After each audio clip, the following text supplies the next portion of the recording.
हमेशा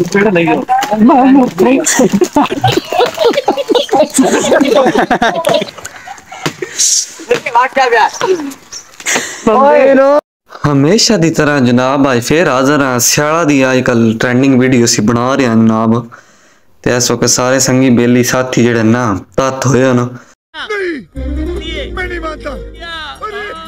एक लकड़ी का साडा मुकाबला होया जनाब। समझ आइए लकड़ी ढोना ना मिशन आई थे मैं और मुबीन एक बारी धक्का ला के हाथ छड़िया लेकिन हुण ताड़ी आ ते असी हुण लाउंदे पे हम लाने कियां अड़ी थोड़ी जी रह गई है। समझ आइए ते ये जनाब हुण कंट्रोल साडे तो बाहर हो गई है। टोके जे असी ना अगी तो बालनी अंगीठ शंगीठ बिखाई है जैसा कि पिछली वीडियो तो देखा उड़ा गई।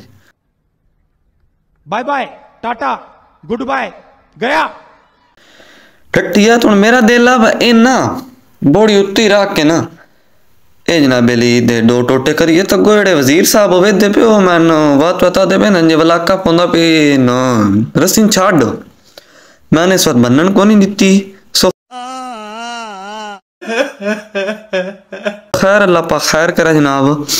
एदो तत्थ हो गए दोए जिन्हें बड़े लीडर नहीं इंडियन सॉन्ग जेड़े शूटिंग दौरान जनाब बेली फोटो शोटो चुकाउंदे मारो मुझे मारो मारो इस तरह मैं मुबीन तत्थ हो गया हाथ ही करदा पे ना सिद्धू